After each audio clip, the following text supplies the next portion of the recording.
Okay, so in this tutorial, I'm going to follow up on the tutorial that I did on anatomy. Now, in the first tutorial, I covered some of the basic concepts that I think is very important for you to know when you're getting into anatomy or studying anatomy, okay? And that was pretty much covering some of the concepts that I think is important, like push or pull and understanding the whole system of balance, okay? Now, in this tutorial, I'm going to extend in terms of concepts and just illustrate something that I think is very important for you to know and be aware of when you're studying anatomy. Now, and tutorials following this, I'm going to start showing you how you can capture structure and so on in drawing the human body, anatomical drawing. But for now, let's look more on some other concepts that I think is very important. Now, in this tutorial, I'm going to focus on the importance of appreciating the relationship between muscle and bone, okay?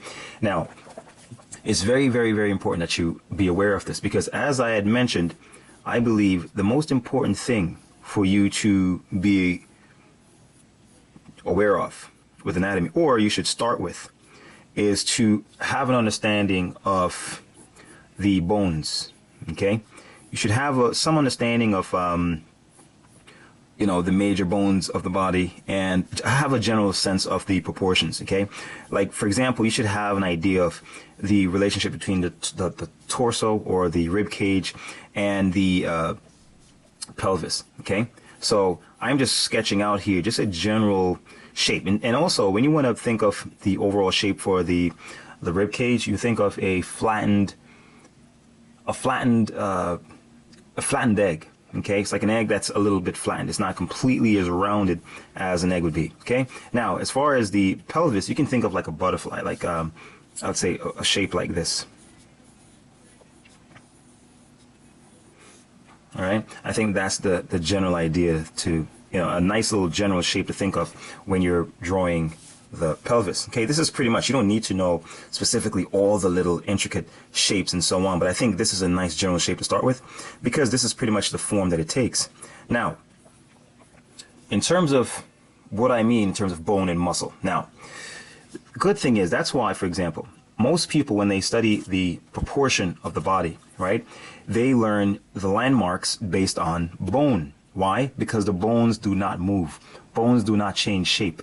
The bones are pretty much fixed, okay? So if the arm moves, if the arm flexes, the bones are fixed. See my fingers, I can flex, but my bones, the size of my bones will remain the same, okay? Fixed length. Now, when it comes to, of course, unless it's a foreshortened view. Now, when it comes to muscle can be distorted, it can contract, it can relax, it can elongate. They're pretty, elastic-like, okay? They can distort, they can twist, and so on. So they can change shapes. If you're drawing the back or the chest, for example, if you're not aware of the bones, you may get lost in the anatomy of the muscle, okay? Now, why is it important for you to know bones and the relationship between bone and muscle? Why? Because the bones are fixed and the muscles are not. However, the muscles are attached to the bone. So once you know the general area of where a muscle originates and where it's inserted, you can have an idea of where it is and how to draw it and where you can expect its form to be. So for example, you can look at the body and have an idea, okay, I know that this bone is here because it's easy to locate bones, okay? Because you're going to form either a projection on the surface of the body, or they're going to form a ridge, or they're going to form a dimple, or some form of surface landmark is going to be there to indicate where bone is. And once you know where the bone is, you know that that muscle is attached there, okay? So for example, just looking at this, for example, you have the rib cage here, and of course, this is the sternum, little bone, your chest bone, okay, or chest plate, if you will. That's right here at the center of your chest.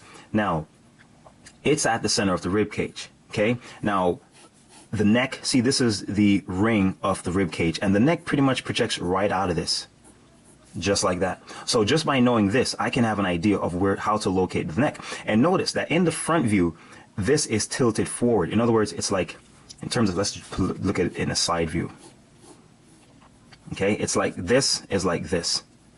See, it's tilted forward. So the neck, here you can see this, but the neck, that's why the neck projects forward like that, because this opening for the rib cage, the sternum is lower than where the top of the rib cage is. So that means from the back view, if you're looking at the rib cage from the back, you would not be able to see the opening for the neck. Okay, you see the neck projecting out, but you won't be able to tell, okay, where is it projecting from? Why? Because that's hidden from the back view.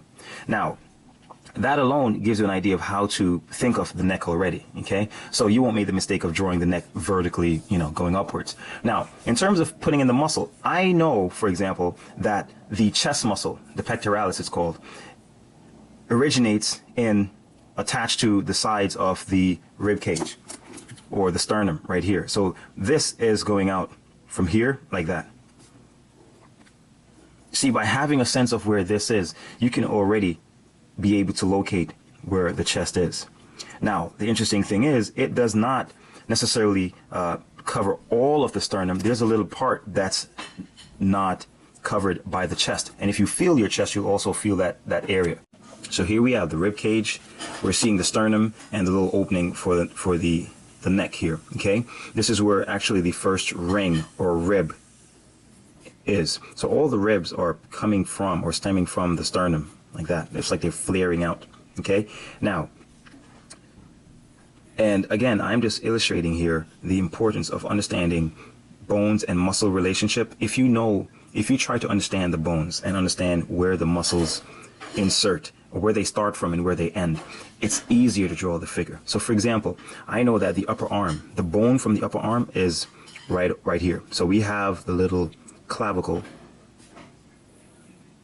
that's curved just like this, like a line of balance, just like that, and it attaches right a little bit over where the head of the upper arm bone is, and this is called the humerus. Okay, so let's say that's the humerus right there, and I'm just staying with the general shape. Now, this muscle, the chest muscle, attaches right onto the humerus, just like that. Okay, so let's say I sketch it in with this. That's how it is. It attaches into the arm like that. See? And then the muscle above this, the deltoid, the muscle of the arm, actually overlaps right over this, like so. So just by knowing that, I can already know that it attaches from here. It almost wraps around the clavicle, just like that. Okay, so it's almost like you have the clavicle like this. So it's like you have, and in the back, you have the scapula attached like that. And the deltoid, which is like that shoulder muscle at your upper arm, it wraps around, right around like this. That's how it is. It wraps around. So it attaches here all the way around to the back. Okay, and that's what you have here. So it's almost like a muscle that wraps around in a sense like this. That's the way it is. And interestingly, the tip, this little point here, it's almost like I would say like a heart-shaped muscle. This is the part that's attached to the front. This is the part that's attached to the back, and this is at the center. Now, this is attached to the side of the upper arm muscle or bone called the humerus, right? So this, just by knowing this, that it attaches to the clavicle and inserts at the humerus, that gives me a lot of information in terms of if I am drawing the arm extended. So for example, let me sketch in the rib cage again right here really quickly. We have the sternum right there, and let's say I'm drawing the arm extended outwards. Okay, so that means all I have to do is think of, because if the arm moves, okay, remember as I said, the pectoralis is attached right to the bone right there, just like that. So if the arm is extended outwards, I know that this is going to be extending, it's going to follow the bone. Wherever the bone is, it's going to follow it. So it's going to be just like that. And if we have the clavicle, which, and notice also, the clavicle, which is your little collarbone, is attached to the top. It's attached to the top of the upper arm bone. So if the upper arm bone moves, the clavicle follows it. And also the muscles follow it as well. So this here, we have this deltoid, it will also follow. I'll use the consistent one so you can see it. It will also follow just like this. And it goes right to that same spot. See that? And of course, see this, the chest muscle is inserted underneath the deltoid, like that. See? Just like that. Okay? Now, this will also go under there, just like that.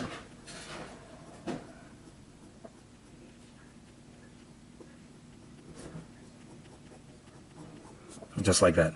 Now, the biceps attaches to the top of the humerus and also to the scapula in the back, right? To the clavicle in the front. So that means the bicep is going underneath to this. So that means I know that the bicep is, let's use another one, is right here. It's coming from underneath that. See? And the triceps is in the back. See? Around here. So it is the deltoid, this muscle, the shoulder muscle, lodges right between the biceps at the front and the triceps in the back. And see, and by knowing this, so that means if the arm moves upwards like this, I know that more than likely this bicep is going to also follow it, just like that. And it's going to be lodged under here. You can't see it. See what I'm saying? So once you know where the bone is, it gives you a clue of where the muscle is, because the muscle is attached to the bone and moves with the bone. It cannot be found anywhere else. Now, the interesting thing as well is that now we have the chest muscle right there. You'll find that from the chest muscle all the way down to here, the pelvic girdle right here. This little ring here, okay? The abdominal muscle comes from the top all the way down here. That's your abdominal muscle. So that's why if you notice on someone who has really defined abs, you notice at the top there's a little small little ab you see right here. And that's because that is not a part of the abdominal muscle that we see, that we normally associate with abs. Those little mini abs, you can call them, are basically covering the bottom of the rib cage that the chest muscle does not cover. And then the rest of them, you know, of course the navel is right here. The rest of them, let's make the little center line here, are larger. See, like this. So by knowing this, it gives you an idea of how to locate things, and it goes right to this point. See, if you're not being able to see it as clearly, it's right there. Okay, now the muscles we call the obliques are actually at the sides. So those are the muscles that we find here, and they attach to the side of the rib cage right there. And that's why you see that little bulge, because it comes off the side of the rib cage and then bulges right there. With women, you don't see this little indentation. It actually goes right over because there's a fatty deposit right here, and that's why women's waist will seem a little bit higher than men. Okay, so it lodges right into the crest right here. So you will see it like that, just like that. Call them the flank. So you'll see it right there, and it rides along this pelvic crest. That's where your pelvic bone is. So see, by knowing where the bones are, all you're doing is just attaching muscle to bone, attaching muscle to bone. And of course, even when you see those little finger-like muscles at the sides, those are called, you know, the serratus anterior. And it's basically, they're almost like, okay, let's say we have the rib cage like this, okay, and you have the ribs going like so. So basically you have the shoulder blades at the back, and I'm going to go over this in a little bit, but you have these muscles that are actually extending outwards like this. See? Like that. And they're attaching to the rib. See, it attaches to that rib, attaches to this rib, attaches to this rib, attaches to this rib, and then those muscles are interlaced with this orange one, the external oblique. So it's basically, the orange is the, where is it? So basically these serratus anterior, or these little finger-like muscles you see at the sides, they're interlaced with this one. So it's going like that. And that's what you see at the sides. So that's what happens here. You're coming forward like this, and this is coming out of it. So that means even when you draw the chest or the entire body, this muscle at the side will be following the rib cage. See, it will be following the rib cage here. The rib cage will be showing through right here. So it's important to be aware of muscle and bone, and even with the shoulders, See here, you have the clavicle, the shoulder, the trapezius wraps around and attaches to the clavicle just like this. So this muscle right here is coming over just like that and attaching to the clavicle, see, at the front. So basically that's what's going on. It's wrapping around and coming to this. So that means you know that, like, you know, when you're drawing the shoulders, you're thinking of where does this muscle attach to? It attaches to the clavicle. You're not just drawing muscle. Whenever you draw muscle, you should always be thinking of what bone does that muscle go to, okay? So it's the same thing that happens here. See, so then you know that, see, the arm is raised, so you know that this muscle has something to do with raising the arm here. So that's why you'll find certain bumps. See, it will be like this. See, because the muscle is contracting to pull the arm up like that. See what I mean? Now, let's look at actually give you a side view of what the torso would look like.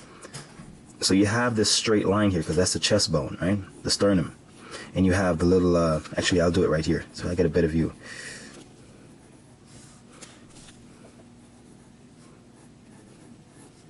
So let's say we have the rib cage like that, and then it goes, you have the little, you know, the spinal column is showing here, and you have the pelvis showing like that. It rises up and it's like that. You have the bone, this is the femur or the thigh bone sticking out like that. Okay, so what happens here? So let's say we can see the front a little bit, so it's like this. Alright, so front is a little bit visible. It's like a 3/4 view. Alright, it's like that. Now, as I said, let's start with, actually let's sketch in the clavicle. So you have the opening here, right? And you have the chest bone right here, the sternum. Then you have the clavicle coming out of it. And we know the clavicle lodges right on top of the humerus, which is like the upper arm bone, okay? And then down here, it forms a little ridge with the wrist bones, okay?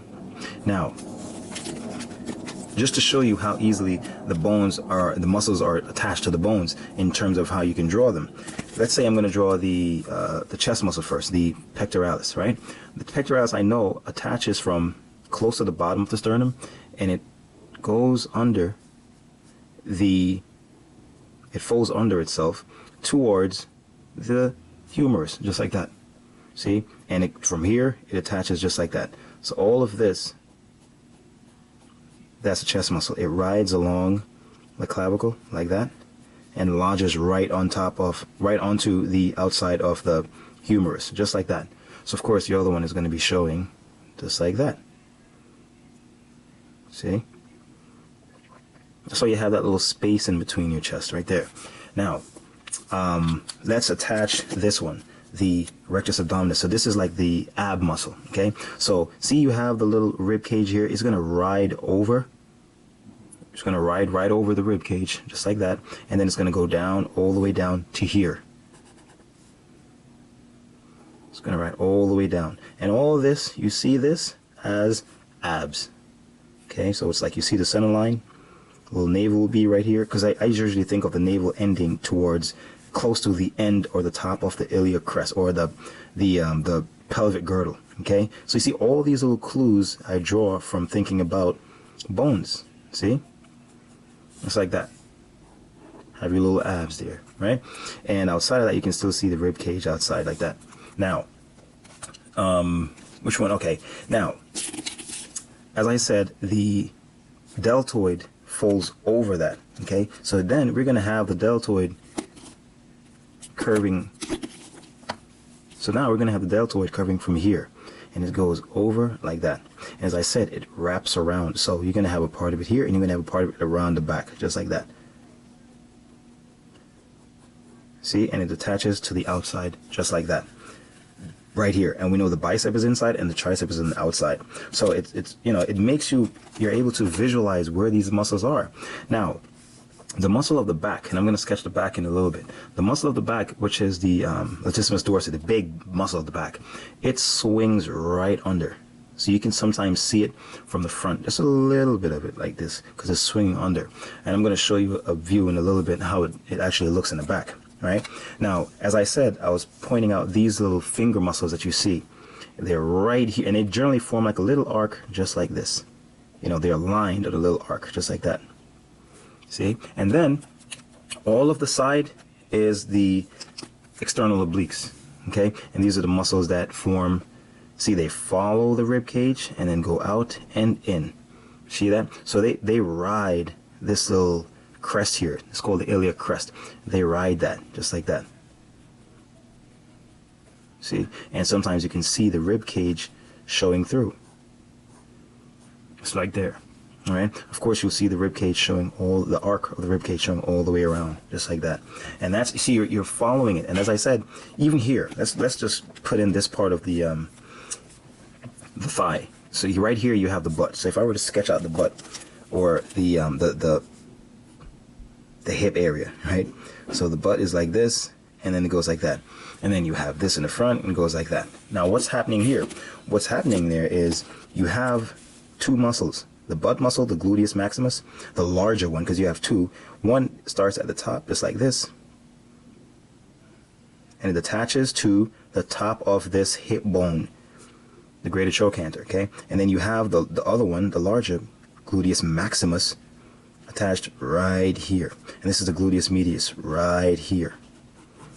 See what I mean? And they fold right around that hip bone. So once you locate the hip bone, you know the butt muscle inserts right below that. And you know that the muscle at the front attaches right below that. Then you have another one that attaches right around it. It's almost like they form, this is the hip bone. There's a muscle at the top that attaches like that. There's a muscle at the side that attaches like that. This is the butt muscle. And the one at the front, the tensor fascia, it attaches right like that. See? And then the thighs, the quads come out like that, and the hamstrings come out just like that. You see what I'm saying? So this attaches at the back, this attaches at the front, at the top, and this attaches at the front, just like that. Front, top, back. And then this, the rectus femoris, it comes out, springs out right like that. And these are the front, or the quads, these are the back, are the hamstrings. Okay? Now, that's what I'm saying. It's like knowing the importance of the bones. Okay? Because once you know where the bones are, and see this little basin where the rectus, the rectus abdominis ends right here. This is called the symphysis pubis, and it's generally aligned with the hip bone like that. That's the center of the body. And this is where, for males, the genitals would erect, and for women, this is where the Venus, the mound of Venus, as it's normally called, that little pubic mound, it is right here. Just like that. See that? So by knowing the bones, you can know where to locate things. And it's, say for example, this leg were lifted up. So I'm thinking of the bone, you know, going out like that. So I know that this muscle, see this one?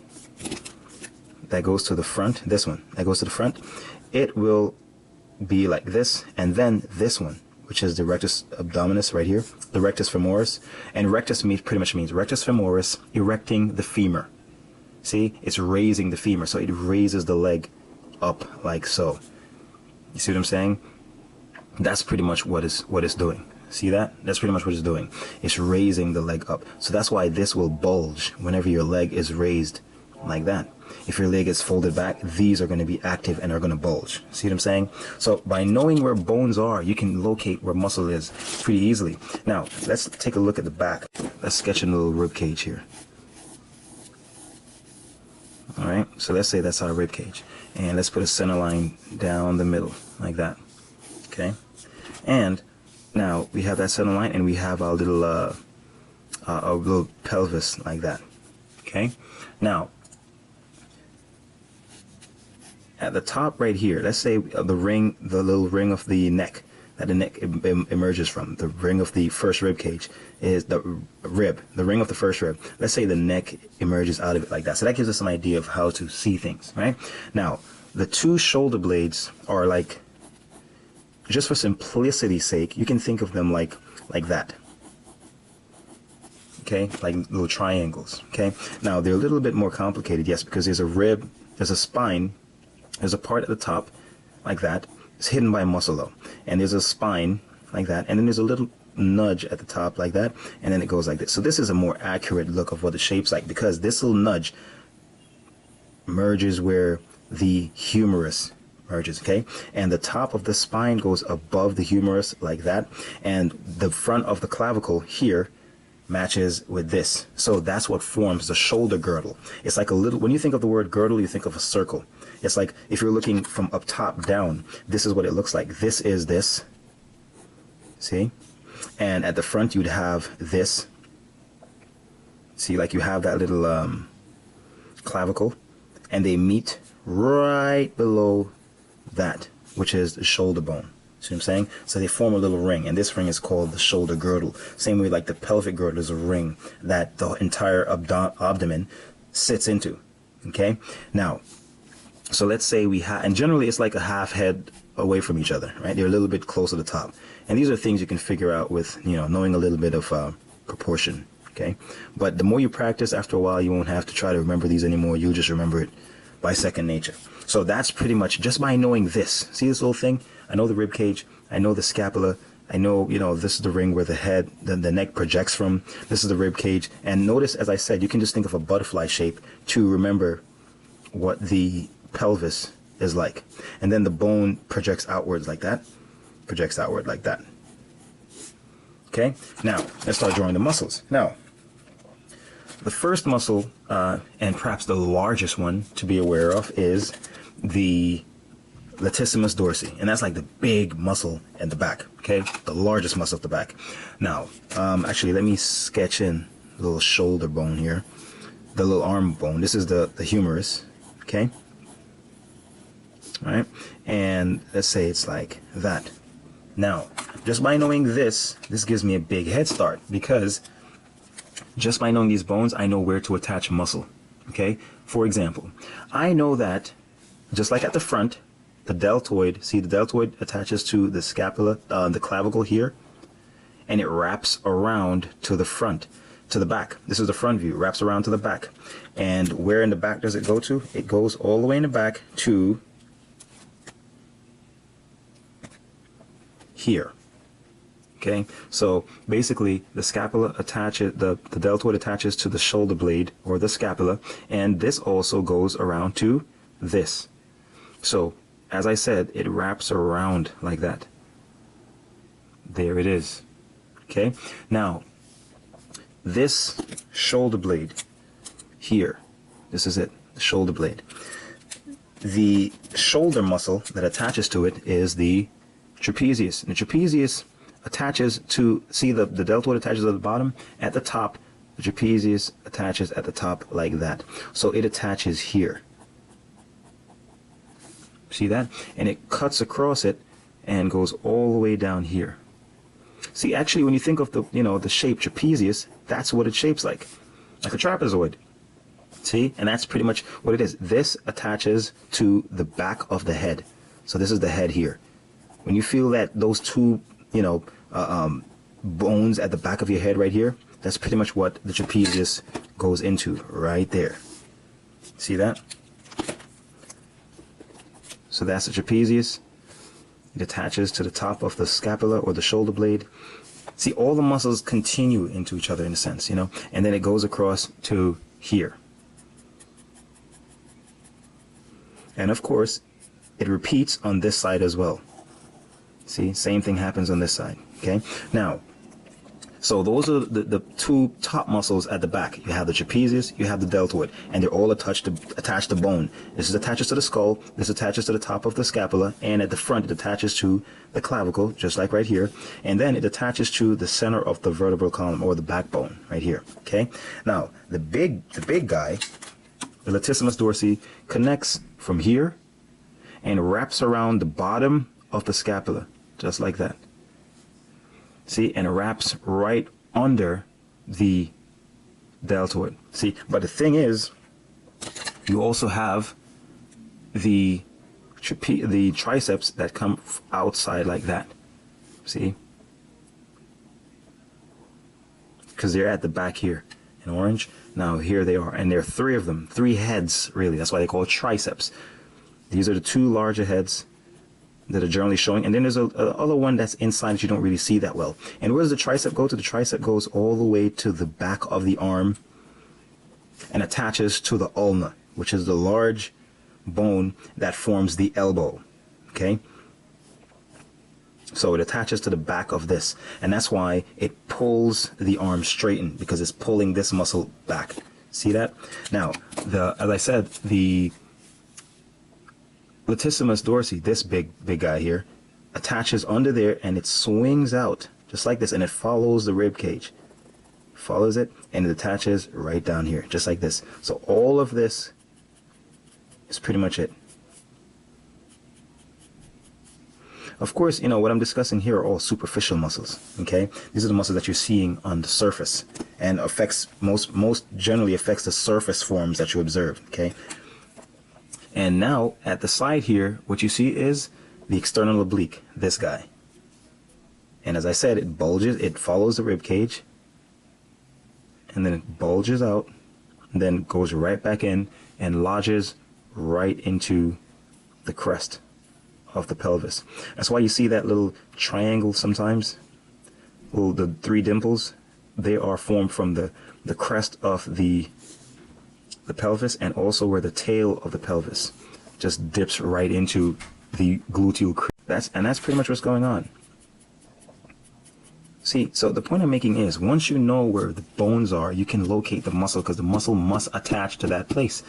No matter how much the body contorts and twists and all that stuff. In the same sense, even if the, and of course here you have the little teres major and minor and subscalaris, but basically you have shoulder blade muscles, and they swing from here and attaches under the deltoid into the humerus. Okay, so that's why these muscles help to pull the arm back. See, they all come from the back, lodging into the arm, and when they contract, their action is to pull backwards, like so.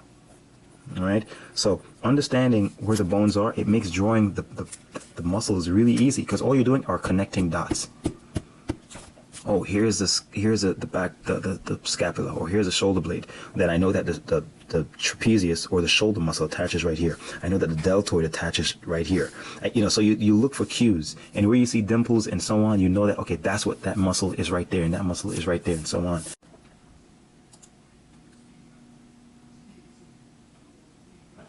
Even in terms of drawing the leg from a front view, okay?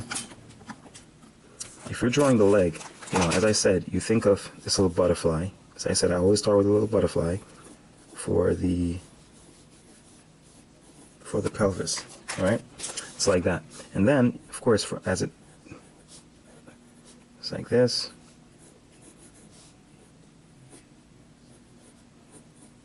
Okay? So here's a little basin in which the entire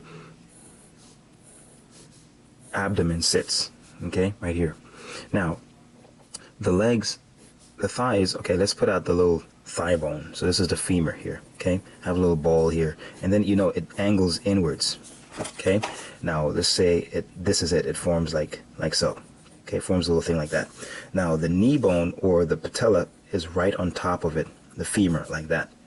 Okay, and then right below that you have this one, the tibia. This is the bone of the lower leg, the huge one that forms the shin. Okay, and then at the sides you have the fibula. So you have two bones, just like the upper body and lower body. The upper body has the humerus, and then down here you have the radius and ulna. Same thing with the thighs. You have the femur, and then you have the tibia and fibula. Okay, you have two bones of the lower leg. See, so you know this one, the tibia, forms the inner ankle. This one forms the outer ankle. Just like that. And the foot is right there. Okay, now, just to show you in terms of how to think of bone and muscle, it's pretty simple. As I said, here, see here, over here, we have this. This is the gluteus medius and the gluteus maximus at the back, right? Now, you won't be able to see the butt muscle from the front, but what you'll see at the top, this one, you'll see it here. It lodges from the pelvis straight to the femur, the head of the femur, just like that. See that? And then this one at the front, it will be right here. It goes from here, and then it goes to the front like that.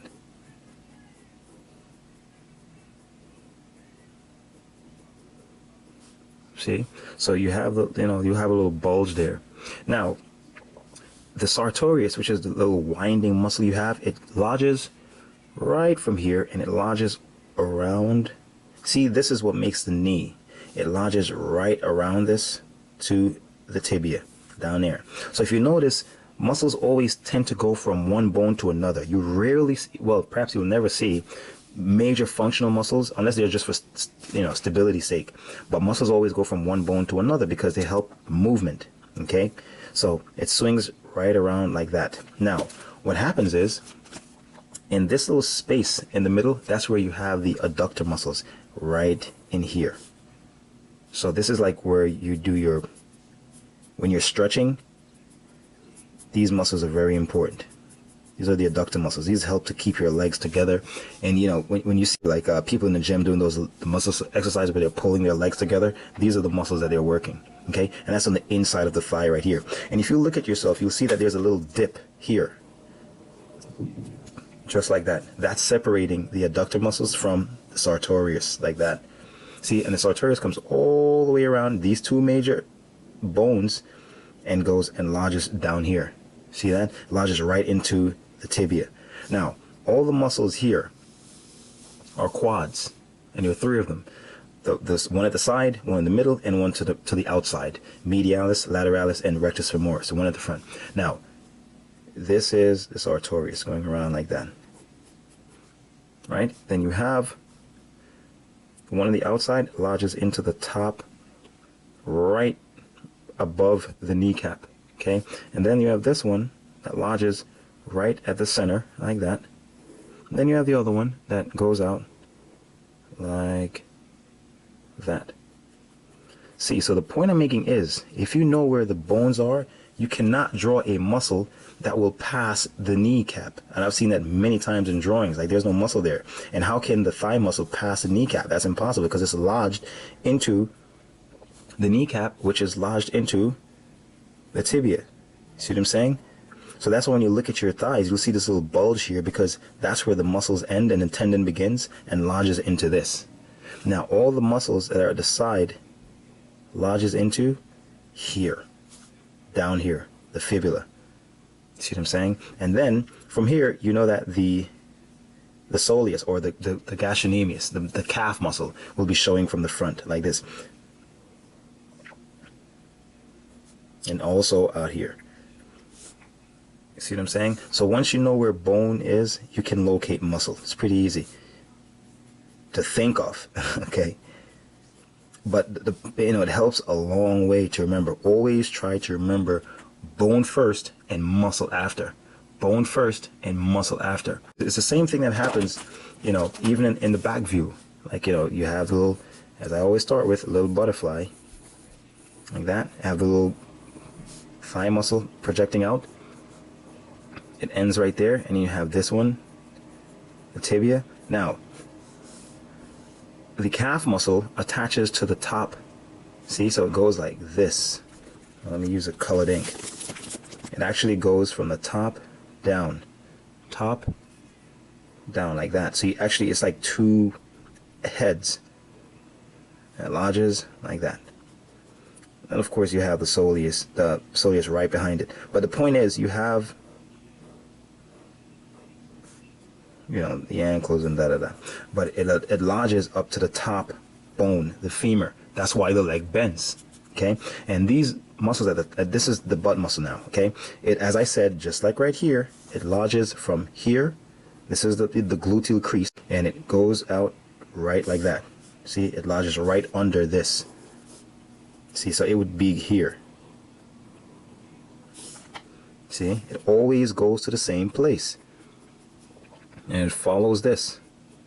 So by knowing, where the muscles go, where you can locate the bones, you can locate the muscle. It's that simple.